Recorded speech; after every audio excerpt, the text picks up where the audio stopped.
Boa noite. Projeto de lei que institui a Semana Municipal de Economia Criativa e Solidária é aprovado em plenária.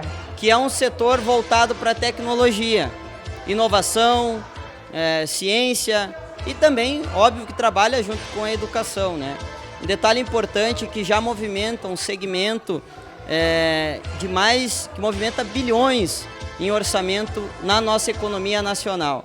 E em Passo Fundo não é diferente. Moção de repúdio ao decreto federal que suspende registros para aquisição e transferência de armas de caques também é aprovada. Aqui em Passo Fundo nós temos hoje de 7 a 8 clubes de tiros, onde cada um possui em média de 300 a 600 atiradores cadastrados, todos legalizados, com armas registradas, realmente tudo conforme a legislação manda e conforme o Estatuto do Desarmamento manda. E com essa suspensão que ocorreu a partir do dia 1º, essas pessoas viram a sua economia baixar muito, realmente diminuiu muito a procura, a aquisição por armas. Legislativo acompanha a visita de ministro em Passo Fundo.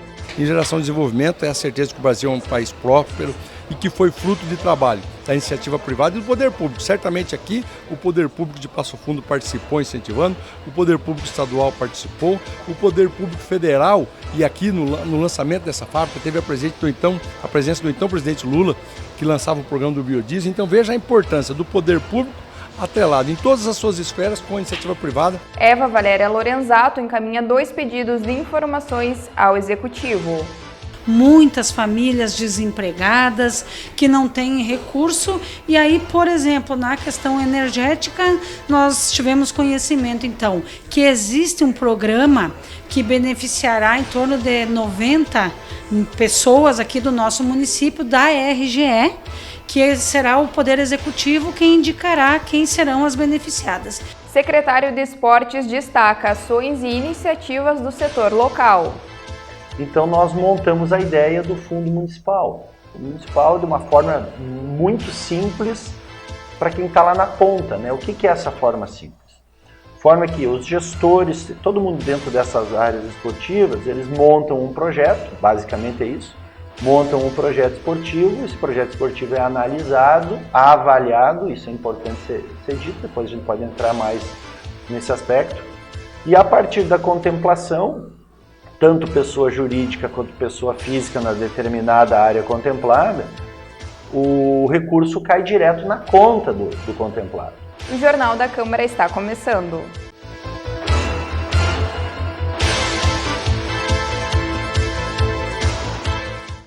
Na sessão plenária de ontem foram apreciados, votados e aprovados um projeto de lei e uma moção durante a ordem do dia. O primeiro texto discutido, de autoria do vereador Michel Oliveira, institui a Semana Municipal da Economia Criativa e Solidária e a inclui no calendário oficial de eventos do município. A proposta prevê sua realização na segunda semana de novembro, com a realização de eventos, feiras, palestras, debates e ações de formação e qualificação. Quero agradecer aos colegas pelo voto por unanimidade, projeto de lei, que agora vai para o Executivo para ser sancionado, e nós já estamos fazendo essas tratativas. O projeto trata da Semana da Economia Solidária e Criativa.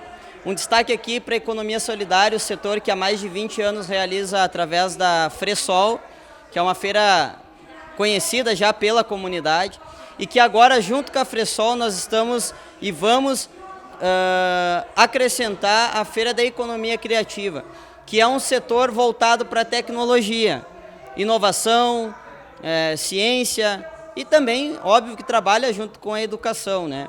Um detalhe importante que já movimenta um segmento que movimenta bilhões em orçamento na nossa economia nacional. E em Passo Fundo não é diferente. Hoje, vou pegar um exemplo aqui, a gente tem no nosso celular diversas ferramentas que podem muito bem serem utilizadas como meio de recurso para a pessoa, como uma profissão, como um trabalho, né? As vendas no varejo, de modo geral, estão também hoje todas pela tecnologia. O que eu quero com essa semana?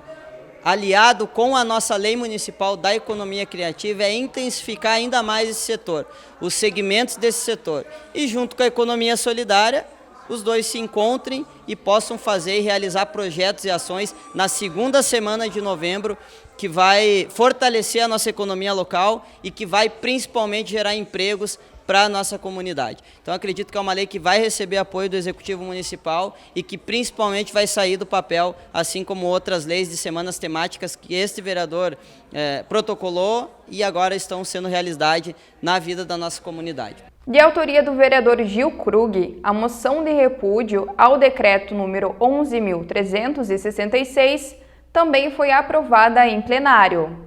O decreto de autoria do Executivo Federal, instituído em 1º de janeiro de 2023, suspende os registros para aquisição e transferências de armas e munições por caçadores, colecionadores e atiradores. Podemos observar hoje na votação, que esse decreto foi publicado no dia 1º de janeiro, onde assumiu o novo governo, E trata-se realmente de muita política e seus ideais, Pois o governo anterior pregava bastante o direito à liberdade, aonde as pessoas poderiam ter o direito à aquisição de arma de fogo para o tiro esportivo, para colecionar, ou até mesmo para a sua defesa. Então isso incentivou o mercado, aqueceu o mercado economicamente. Realmente é algo muito bom, muito produtivo. Sem pensar nesse ponto da economia atingindo diversas famílias, no primeiro de ano, já pensando na sua parte política, o governo entrou com esse decreto, assim suspendendo o que estava já no decreto anterior valendo, Pois podemos observar realmente que isso é algo muito preocupante, pois o número de clubes de tiros ampliou muito devido à procura, realmente devido às demandas do mercado. E essas pessoas hoje em dia se encontram com medo realmente. Aqui em Passo Fundo nós temos hoje de 7 a 8 clubes de tiros, onde cada um possui em média de 300 a 600 atiradores cadastrados, todos legalizados, com armas registradas, realmente tudo conforme a legislação manda e conforme o Estatuto do Desarmamento manda. E com essa suspensão que ocorreu a partir do dia 1º, essas pessoas viram a sua economia baixar muito, realmente diminuiu muito a procura, a aquisição por armas, e sem contar nos atiradores esportivos, aonde não tem como adquirir com mais facilidade essas armas, as armas, munições e projéteis para seu treinamento, com certeza trazendo muita dificuldade e trazendo uma grande perda no esporte do tiro esportivo. Então, realmente é algo muito preocupante. A casa entendeu o nosso principal objetivo, que é ver o lado econômico, ver o lado da família, realmente deixar a politicagem do lado e se enfocar no bem da população, pois não se trata de uma obrigatoriedade da Armado, e sim respeitar o direito de liberdade e direito de escolha, qual se vem desde um plebiscito de 2005, qual não se vem sendo respeitado. E estamos falando realmente de pessoas que têm a sua renda mensal, o seu sustento da família, que dependem disso, que estão sendo atingidas diretamente e tendem a piorar se o governo não tomar uma atitude. Esperamos que, com certeza, com essa moção de apoio, com essa moção de repúdio contra o decreto, seja enviado para o Senado, Câmara dos Deputados, até mesmo para a presidência, e seja revisto, pois esse decreto mesmo já prevê a criação de uma comissão, um recadastramento. Ninguém está sendo contra o recadastramento, e sim realmente estão sendo a favor do direito de liberdade, de escolha e de poder trabalhar, levar o sustento para a sua família, conforme a nossa legislação manda. Ficamos todos muito entristecidos com a edição desse decreto, o 11.366, logo no primeiro dia do ano, da nova posse do novo Executivo Federal. E foi uma retaliação política, nós, atiradores esportivos, como um dos núcleos forte de apoio à campanha do presidente Bolsonaro, sofremos uma retaliação já no primeiro dia de exercício do novo mandatário. Bom, não foi só a questão da legítima defesa que ficou prejudicada, mas o tiro esportivo ficou muito prejudicado, porque a quantidade de munições previstas no decreto, assim como a proibição de compra de insumos e a proibição de novos registros de escola de tiro, clube de tiro e caçadores e atiradores, prejudica demais a economia do nosso esporte. São milhares de empregos diretos e indiretos gerados pelos clubes de tiros, lojas de armas, importadoras. Hoje o nosso segmento movimenta 4,4% do PIB nacional. Isso é muita coisa, não é pouca coisa. Então tem muita gente hoje, muitos importadores que estão com os cofres cheios de armas e que não podem vender por força do novo decreto. Então, está de parabéns o vereador Gil Krug.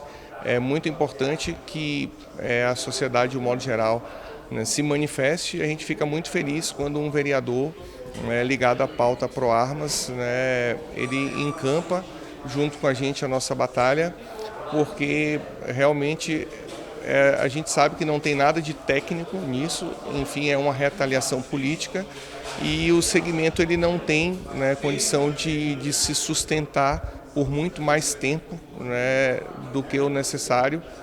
Isso não pode se estender, né, tem vários PDLs, né, em Brasília, mas é muito lento, né, então a gente pede que os nossos deputados federais, né, e senadores da República, que eles, né, tomem as providências o mais rápido possível para que a gente consiga reverter essa situação e volte à normalidade. Agora nós vamos para um rápido intervalo e em seguida voltamos com mais informações sobre o Legislativo Municipal.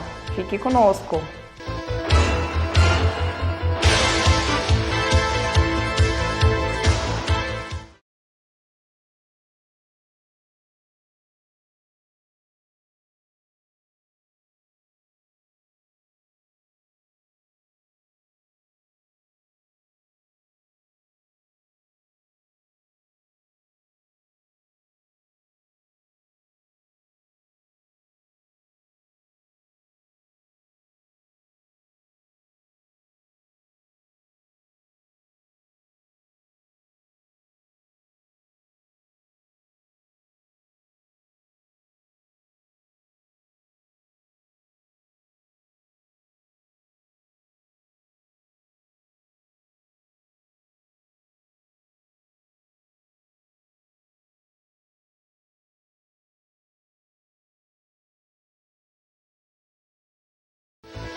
Nesta semana, o ministro da Agricultura e Pecuária esteve em Passo Fundo. Carlos Fávaro conheceu as instalações da BS Bios e conversou com nossa equipe, assim como o presidente da Câmara de Vereadores que acompanhou a visita. Ficamos assim bastante felizes com a presença aqui do nosso ministro. Isso é importante, isso traz um alento, isso traz um reforço para aqueles que querem empreender, fazem que Passo Fundo cresça. Passo Fundo já cresce bastante, já cresceu bastante, vai crescer muito mais ainda depois de uma visita tipo essa. E diga-se de passagem, eu gostei muito do discurso dele. Discurso bom, coerente, né? Sem rancor, sem tipo de ódio, aquilo que hoje está pairando na política brasileira. Não existe, aparentemente, pelo discurso que ele fez. Fiquei muito feliz em estar aqui representando os 21 vereadores de Passo Fundo. Chegar aqui e encontrar uma indústria belíssima dessa, totalmente estruturada, e saber que em 2005, há 17, 18 anos atrás, isso aqui era uma propriedade de soja. E chegar, olha quantos empregos, quantas oportunidades, quantos milhões de reais investidos em tecnologia, em geração de desenvolvimento. É a certeza que o Brasil é um país próspero e que foi fruto de trabalho da iniciativa privada e do poder público. Certamente aqui o poder público de Passo Fundo participou incentivando, o poder público estadual participou, o poder público federal, e aqui no lançamento dessa fábrica teve a presença do então presidente Lula, que lançava o programa do biodiesel. Então veja a importância do poder público atrelado em todas as suas esferas com a iniciativa privada no desenvolvimento das oportunidades. É a certeza de que o Brasil dá certo e aqui é uma grande oportunidade. O biodiesel é a energia do futuro, né? E Passo Fundo está na vanguarda disso, muito em função da parceria entre Câmara de Vereadores e também o Executivo Municipal na questão da doação da área, enfim, de colocar a empresa aqui. Passo Fundo na vanguarda da produção de biodiesel, o combustível do futuro. E deve estar sim. O papel do Executivo é facilitar esse tipo de cessão ou doação, comodato, seja lá o que for, do Executivo. E o papel do Legislativo é aquilo que eu falei no começo, que não atrapalhe que isso aconteça. Então a Câmara está muito feliz de estar hoje aqui representando a população de Passo Fundo. Agora vamos conferir 2 pedidos de informações encaminhados ao Executivo pela vereadora Eva Valéria Lorenzato. Os documentos tratam sobre a liberação de ônibus para cortejos fúnebres e as novas vagas do Programa de Eficiência Energética.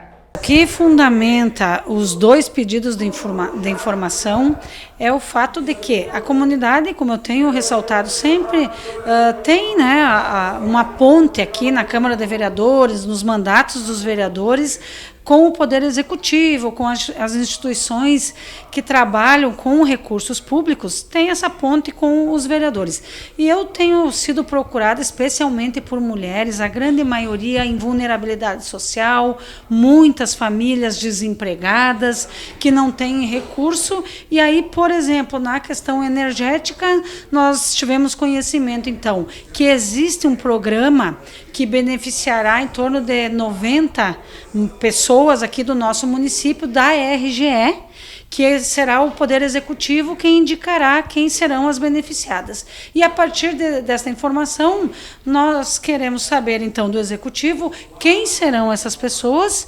e como que o Executivo pensa em ajudar, por exemplo, essas mulheres que são mães solo, e que um poste de luz que elas têm que colocar em frente às suas residências para poder instalar energia elétrica, né, na sua casa, a gente sabe que o valor hoje de um orçamento assim do mais simples fica em torno de R$ 1.200. Como que uma mãe solo, que tem seus filhos para criar, de repente que ganha ali um salário mínimo, fazendo faxina ou trabalhando de empregada doméstica, como que ela vai conseguir comprar alimentos, medicamentos, né, transporte público e ainda ter dinheiro para comprar o poste que a RGE chega ali e só faz a instalação? A gente sabe que infelizmente não vai conseguir, e a família sem luz, sem geladeira, não consegue manter os alimentos, né? Por exemplo, o leite em boas condições, né, para as crianças se alimentarem. Então, estamos aguardando agora o retorno do Executivo, e a gente sabe que a última vez que o município de Passo Fundo foi beneficiado com esse programa teria sido lá em 2019. Então, nós queremos contribuir aí, quem sabe buscarmos alternativas aí para que as pessoas, por exemplo, que estão no CAD Único, inscritas no CAD Único, ou que acessam as políticas públicas das SENCAS, que elas tenham esse benefício aí de uma ajuda, de custo que seja, para a instalação desse poste aí nas suas propriedades. E, para além disso, também é a mesma situação com a questão de quando falece um ente querido, dessas famílias que estão em vulnerabilidade no nosso município, que a gente sabe que são milhares de famílias, infelizmente, né, que inclusive tem algumas passando fome aqui também no nosso município, e no momento de dor, né, pela perda de um ente querido, elas não conseguem ter transporte garantido nem para suas famílias até o cemitério. Então, nós queremos também encontrar soluções com o Executivo, com as empresas de transporte público aqui do nosso município, para que essas pessoas também possam acessar esse benefício neste momento de dor. Ações e iniciativas voltadas ao esporte local são o assunto do programa Câmara Esporte de hoje. Nós recebemos o secretário de Esportes, Gilberto Belaver, que traz vários destaques do setor. Confira um trecho inédito do programa que irá ao ar logo mais.